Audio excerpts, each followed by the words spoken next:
I found myself trapped in a cliché, angsty romance novel as the devoted second male lead. Yep, that guy. The one who's always there, always dependable, always in love with the female lead, but never chosen. In the story, the male lead ditches her at their engagement party. Everyone gasps. And then she turns to me, eyes wide and pleading, "Ethan, will you marry me?" In the original plot, my character was supposed to smile warmly, nod with overflowing devotion, and accept. But not this time. This time, I just raised my hand and showed her the wedding ring on my finger. "Sorry," I said coolly. "Married. Not available." You see, I'd been transported into this angsty romance novel at the worst possible role, the second male lead. In the story, I was Chloe's silent guardian, always there, always helping. When she had a falling out with the male lead, I'd step in, play knight in shining armor, even physically fight for her. When she got jilted at the altar, I was the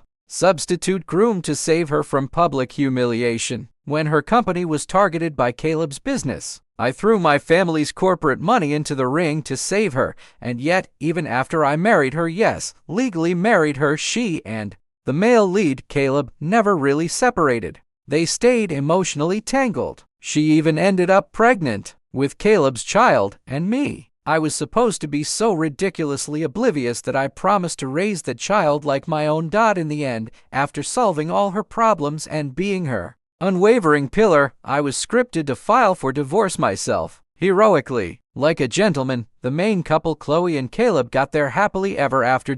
Me. I was supposed to go abroad to heal my broken heart, quietly, alone, never to return. As all of this flashed through my mind, I wanted to scream. I was a prop, just a damn tool in their messed up love story, devoted second male lead. In their dreams. Fortunately, when I dropped into this novel, it was still early in the plot. The story was just beginning. The main couple hadn't even started dating yet. It was the summer I turned 17. Outside the classroom window, the loud chirping of cicadas filled the air. I turned and looked at the story's female lead, Chloe Lawrence. She had a delicate face, hair tied in a high ponytail. When she smiled, 2 small dimples appeared on her cheeks. The kind of girl every guy immediately liked. The classroom was buzzing with students chatting and laughing, but everything quieted down when the homeroom teacher walked in. Behind him was a boy whose charisma was instantly noticeable. Striking features, confident walk. Girls started whispering right away,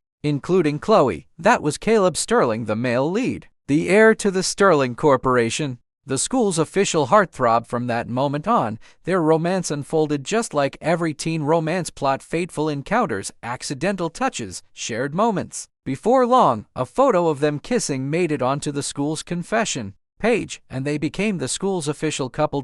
In the original story, Chloe and I were childhood friends. Our families were neighbors and had business ties. Everyone thought we'd end up together, but since I had arrived inside the novel with full knowledge of the plot, I started keeping my distance from her on purpose. One day, my deskmate looked over and asked, "Ethan, weren't you and Chloe really close?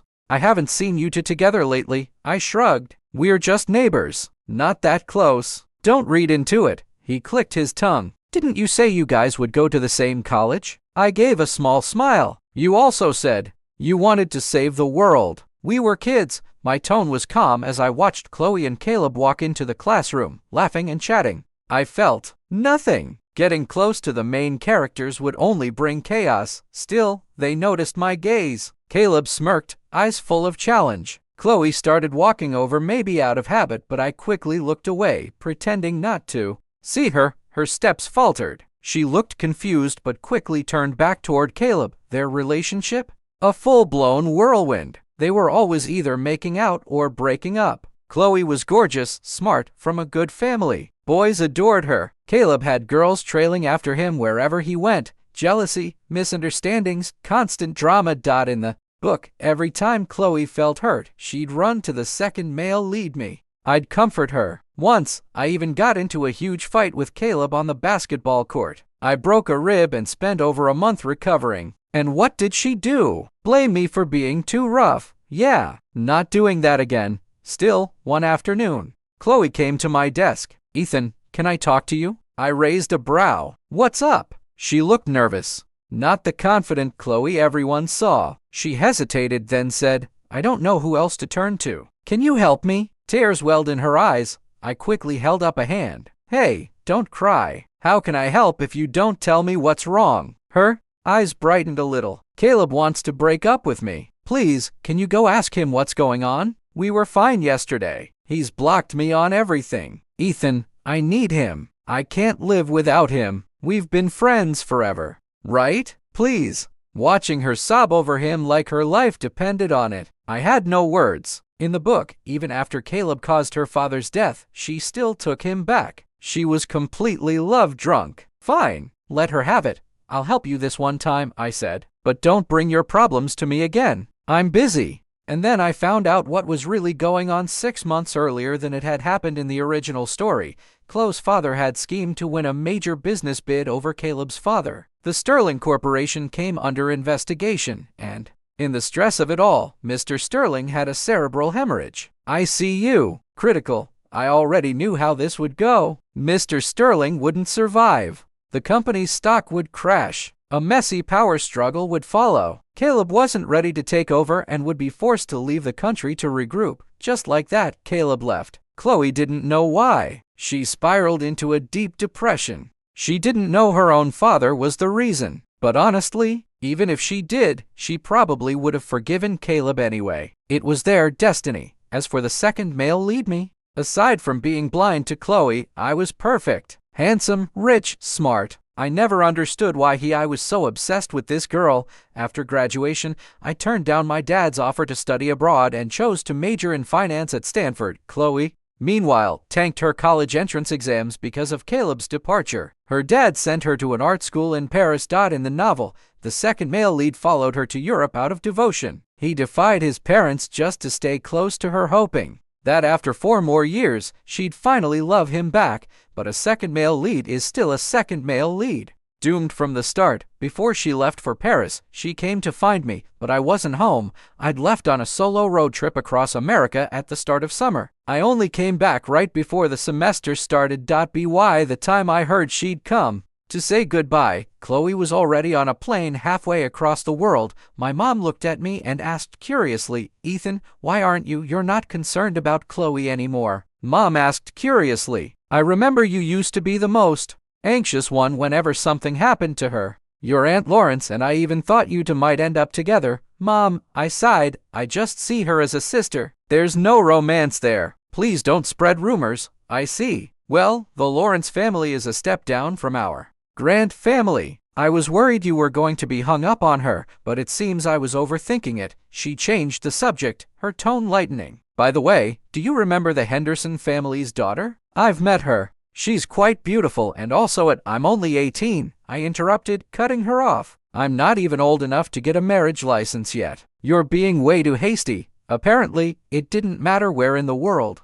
you were. The pressure to get married was universal. That night, while packing my things, I found an old box shoved under my bed. It was the first thing I'd hidden away after getting transported into this world. Inside were all the things Chloe had given me over the years, a jar full of folded paper stars, a little model airplane she brought back from a school trip, birthday cards, all innocent stuff. All memories of the boy who once waited on her every word. I stared at it for a moment, then closed the lid and tossed the box into the storage room without hesitation. In stories like these where the childhood friend loses to the exciting new flame, the second male lead is always destined to be nothing more than cannon fodder.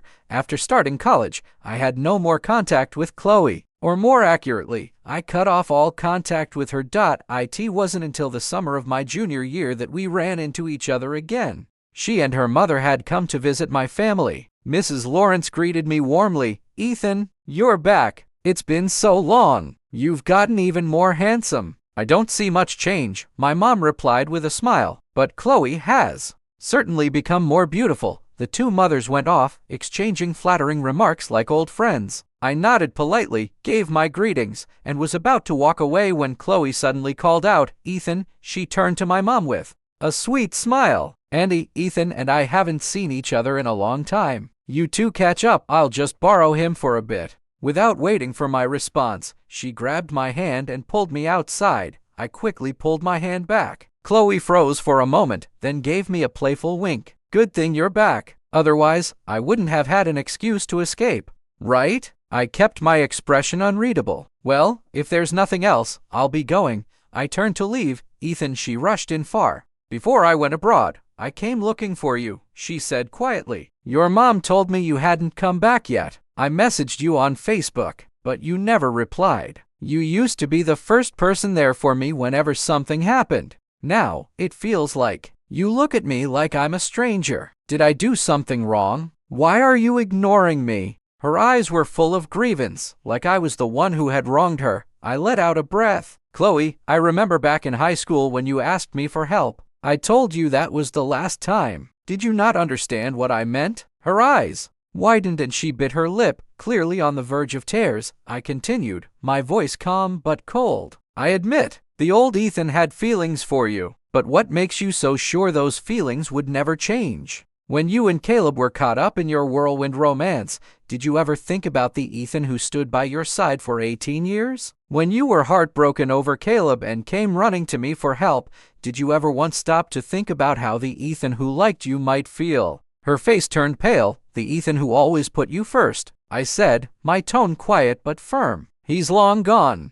The Ethan now just wants to live his own life. Let's just be ordinary friends. After graduating from college, I went abroad for my master's. I thought that'd be the end of it, the last I'd ever deal with the main characters of this soap opera I'd fallen into, but life had other plans. One night, I ran into Caleb at a bar. Gone was the youthful boy from high school. The Caleb I saw now had grown into a man with a roguish air, lounging on a sofa with cool detachment and a lazy smirk. He oozed charm and confidence. Women stared, but it was the woman on his arm who caught my attention. She bore a striking resemblance to Chloe. My companion leaned toward me and asked, Ethan, is that a friend of yours? I shook my head. No, just someone I know. She's gorgeous, he said. Last week, he was with a different blonde. I raised my glass, unimpressed. He gets around. Behind the smooth exterior, I knew the truth. Caleb was cunning, ruthless, a master manipulator. Otherwise, he wouldn't have been able to clean house at Sterling Corporation within 6 months of returning to the country. As I came out of the restroom, I spotted Caleb and the woman locked in a passionate kiss right there in the hallway. I frowned. Of all places, right in front of the bathroom? I tried to walk past, but Caleb spotted me. Ethan, he drawled, voice thick with amusement. An old classmate. Not even going to say hello. I instinctively looked at the woman beside him. He sneered. After all these years, still the same. Always staring at other people's girlfriends. The woman clung to his arm. Darling, don't be mad. I only like you. Caleb chuckled and kissed her again. I rolled. So this was how he saw me, an imaginary rival. One man's trash is another man's treasure, I thought, watching them. Then a wicked thought crossed my mind. By the way, I said casually, don't know if you've heard Chloe's studying in the next city over. I couldn't wait to see what happened next in their toxic love story. After that, I never saw Caleb at the bar again. But I did run into the girl who looked like Chloe. She told me that after hearing my little update, Caleb had dumped her and blocked her on everything. When she went to find him, she was told he'd moved to the neighboring city. A few days later, I saw on Chloe's social media they were back together. I rolled my eyes and focused entirely on my company. The second male lead in the book had nearly bankrupted his family business trying to rescue the female lead's sinking ship, only to get crushed by the male lead. Yeah, not me. I went all in. Aggressively expanded our operations. Took on major contracts. Within a few years, Grant Corporation became a powerhouse. Sterling Corp. couldn't hold a candle. Meanwhile, internal strife was wrecking Sterling Corp. Caleb had to cut his studies short and rush back to fix things. Whatever he did worked within months. The company was overhauled and started climbing fast. At a high-profile industry banquet, Caleb made an appearance with Chloe on his arm. The moment they walked in, all eyes were on them. Chloe clung to his arm, a glass of red wine in hand, smiling and nodding as if she were on a red carpet. She looked every bit the spoiled heiress, soaking up attention. When she saw me, she leaned in and whispered something to Caleb, then made her way over. Ethan, she said brightly. I didn't expect to see you here. I gave her a nod. Didn't expect it either. It looks like congratulations are in order for you too. Her cheeks flushed pink. Yes, we are planning an engagement party. Will you come? Give us your blessing? I sipped my wine. Sorry, I'm very busy. I don't think I'll have the time. Excuse me, Chloe. I had no interest in the next act of their endless melodrama. A month later, at the main couple's engagement party. Ethan, Chloe said with a spark of excitement in her eyes, I didn't think you'd come. My presence caught some off guard. You said before that. I know. I interrupted, shaking my head. I didn't expect this either. I had no idea the simple gathering Mom mentioned would turn out to be Chloe and Caleb's engagement party. The sheer absurdity of it all. I was being dragged around like a pawn, forced to follow some ridiculous plot. At the party, the MC was busy reciting the usual blessings, but Chloe's bright smile had faded. Her hands trembled slightly as she kept redialing the same number. Stop calling. It's useless, I muttered under my breath. After the third try, the groom still hadn't appeared. The guests in the ballroom started whispering, the unease spreading like wildfire. Mr. and Mrs. Lawrence stood there with stiff expressions, brows furrowed, struggling to hide their growing anger. Chloe stood frozen in her elegant white gown, the bouquet in her hands now hanging limp at her side. Mr. Lawrence hissed under his breath, I told you that Sterling boy was no good, but you wouldn't listen. Now look at this mess. How am I supposed to show my face? Dad, I'm sorry, Chloe said, her voice shaky. Caleb must have a reason for not coming. Can't we just wait a little longer? No need to wait, he snapped. With this many people watching, just find someone else and go through with it. It's better than becoming a laughingstock. Dad, Mrs. Lawrence grabbed Chloe's arm. Chloe, your father's right. If word gets out about this, we'll be humiliated. Why don't you ever listen to him? Then her eyes lit up, and that's when I felt a cold shiver crawl down my spine. Oh no, don't even think about it. Don't you dare walk over here. Sure enough, the mother-daughter duo started walking straight toward me. I sighed heavily. Here it comes. The plot is coming for me. Chloe's eyes shimmered with unshed tears as she looked at me. Ethan, will you marry me? Damn this plot. I had made my refusal very clear before. Still, there was no escaping it. I slowly raised my left hand, flashing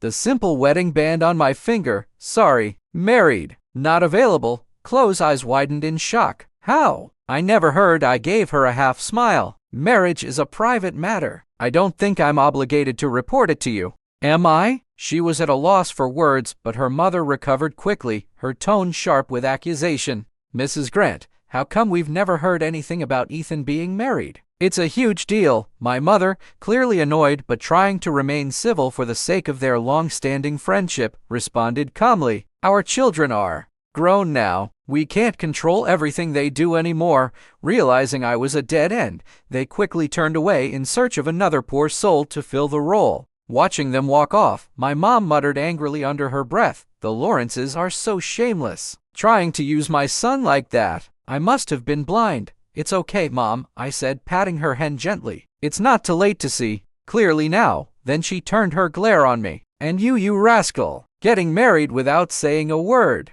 If you hadn't told me right before we left, I would have thought you were lying back there. Who is she? What does her family do? How old is she? I scratched my head and let out a breath. It was kind of an emergency situation. Don't be mad. I'll explain everything once we're home. This all started a month ago, at that one damned banquet. When I first heard that Chloe was getting engaged, I realized something important. No matter how much I tried to avoid the story, I was always being dragged back into it somehow. So I decided to prepare in advance. Just when I was desperately hunting for a solution, a voice called out from behind me, Mr. Grant, interested in a chat? I turned to see none other than Talia Sterling, Caleb's sister. I tried to recall her character from the book, but all I remembered was that the male lead had a sister. No other detail. Still, I nodded. I'd be delighted. Strangely, I didn't feel any hostility from her. In fact, it felt like I just found an unexpected ally.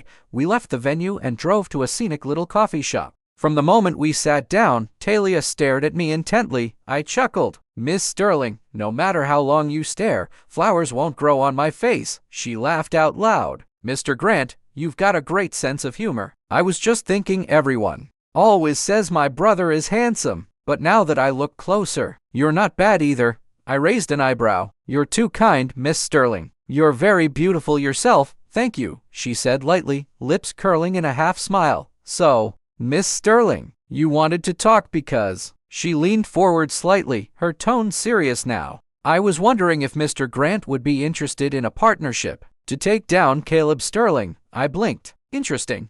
Oh, I mean exactly what it sounds like, she said, her voice tight with emotion. I want Caleb gone from the Sterling Corporation. Seeing the real hatred in her eyes, I couldn't help but ask, if I remember right, you two are siblings, aren't you? She leaned back in her chair and sighed, voice filled with bitterness. Yes, but he touched something he shouldn't have. I frowned. What do you mean by that? And what do I get from this partnership? Illegal substances, she said bluntly. I just haven't found solid evidence yet. And those old geezers on the board? They all side with Caleb. I can't gain any ground. She fixed her eyes on me. As for you, Mr. Grant, if Caleb's gone, won't Chloe be yours for the taking? I sighed. You don't like Chloe? I never said I liked her. I gave a helpless shrug. That's not what everyone else thinks. They say I went to a college in a nearby city just to be close to her. For her? Then shouldn't you have gone to the same city? Talia raised an eyebrow. Why just nearby? Rumors really are terrifying. All right then, she said after a pause. What do you want, Mr. Grant? Just name it, and I'll make it happen. Anything that's not illegal. I thought for a moment. Since you're being direct, I won't beat around the bush either. I've got two conditions. Go on. First, after this is all over, I get to pick any project from the Sterling Corporation. No problem. Money's just money. And partnering with the Grant Corporation is a win-win anyway. What's the second? I looked her dead in the eye. When are you free, Miss Sterling? Let's go get a marriage license. I'm free. Wait, what? A marriage license, I repeated calmly. Talia stared at me, stunned. I smiled at her confused expression and clarified, don't worry. I'm not asking for anything else, just the marriage license. If you meet someone you like later, you can let me know and we'll get divorced or whatever you want. There was a beat of silence before she nodded. Okay, I agree. I was actually surprised by how quickly she accepted. I raised an eyebrow and gave her a meaningful look. Well then, a pleasure doing business with you. A pleasure. And that's how Talia and I got our marriage license. We agreed not to hold a wedding until our plan was complete. That's why, up until the day of Chloe's engagement party, almost no one knew Chloe was beautiful. She had plenty of admirers growing up. So, when I refused to play the stand-in groom, someone else quickly jumped at the chance.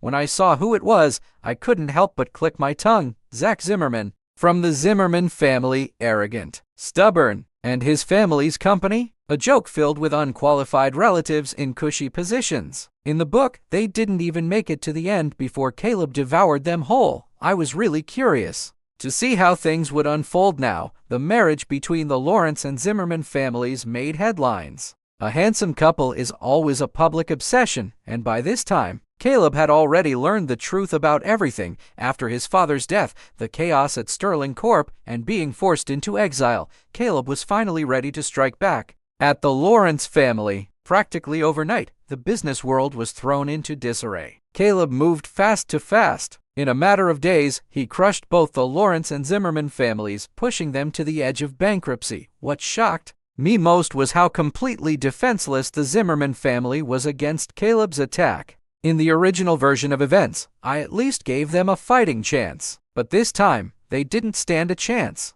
Eventually, Zimmerman Corp was swallowed up by Sterling Corporation. Caleb tracked down Mr. Lawrence and confronted him, revealing that he knew the truth about what had happened. Realizing it was over, Mr. Lawrence begged Caleb to spare his wife and daughter, offering his own life in return. When he died suddenly, Chloe was devastated and furious. She slapped Caleb in the face, consumed with hatred, but Caleb, cold and unyielding, just stared at her and said, "If you want the Lawrence family to survive, break off your engagement with Zach and marry me." Of course, Chloe refused. She went on a hunger strike. She protested in every way she could, but Caleb didn't back down. He even set a wedding date. When Talia told me this, she was fuming. "Caleb is such a lovesick fool," she snapped. "Even now, the only thing on his mind is marrying Chloe." "What an idiot," I said. "I know, right? Why don't you add a little fuel to the fire?" "Oh," I raised an eyebrow. "What are you thinking?" She grinned.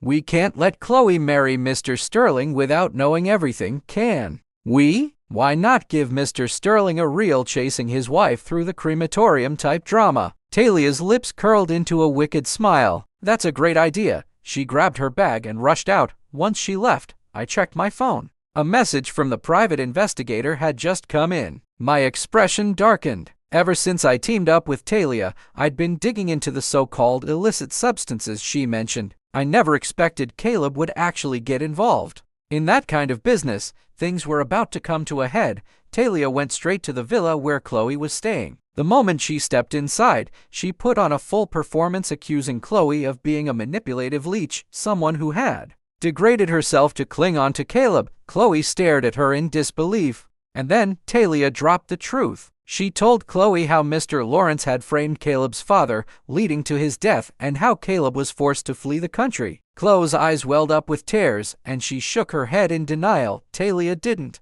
stop. She made it clear that the Sterling family had never welcomed Chloe, but she added, "A life for a life. I can help you leave this city." Once Chloe finally absorbed the truth, she said firmly, "Don't worry, I'll never show my face to the Sterling family again."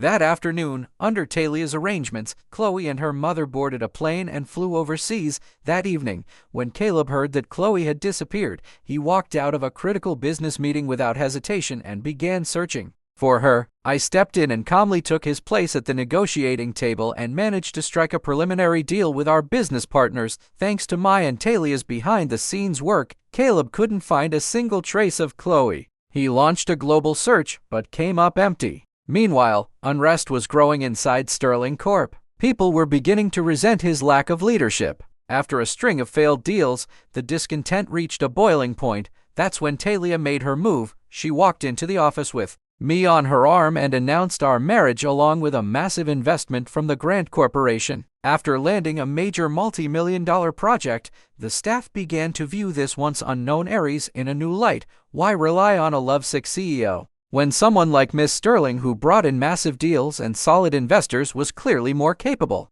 Before long, with full shareholder support, Talia was officially named the new CEO of Sterling Corporation. As for Caleb, he had just found Chloe when the news reached him. Our goal had been accomplished. Now came the final act. Caleb threw himself into winning Chloe back. Corporate matters no longer mattered to him. He believed that even if she returned to the U.S., he'd find a way to handle things. What followed was an intense game of cat and mouse, a dramatic back and forth where he pursued her relentlessly. In the end, Chloe gave in. He brought her back to the States a month later, but the moment they landed at the airport, police officers were waiting. They handcuffed Caleb before he could even react. He didn't have a chance to escape. His face hardened as he questioned the officers. But once he saw the arrest warrant, even he couldn't maintain his arrogant, powerful CEO persona. He was led away in silence. Chloe, too, was taken in for questioning. At first, Caleb refused to say anything during the interrogation, but as undeniable evidence piled up in front of him, reality sank in. He was in deep trouble, but it was too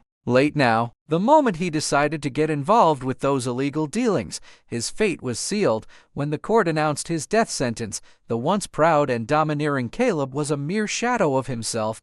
As for Chloe, the investigation cleared her. She had no involvement and was released. But when she learned about Caleb's fate, the emotional blow was too much. She had a mental breakdown. Her mother, unable to cope, abandoned her and left the country, never to return. The next I heard of Chloe, she had been admitted to a psychiatric hospital. She had attacked someone during an episode and had no hope of being released. 3 years later, Sterling Corp officially merged with the Grant Corporation. Talia and I finalized our divorce. "Are you sure you don't want to stay?" I asked her. She shook her head. "Ethan, you're a brilliant businessman. Sterling Corp will thrive under your leadership, but you're not a good husband." I laughed. "That ship has sailed, huh? When I married you," she said, "I'll admit, I was drawn in by your looks. But the truth is, there's no love between us, only friendship." I smiled. "The great Aries, too rich and too beautiful for an old guy like me." She rolled her eyes playfully. "Exactly. I need someone I can actually fall in love with.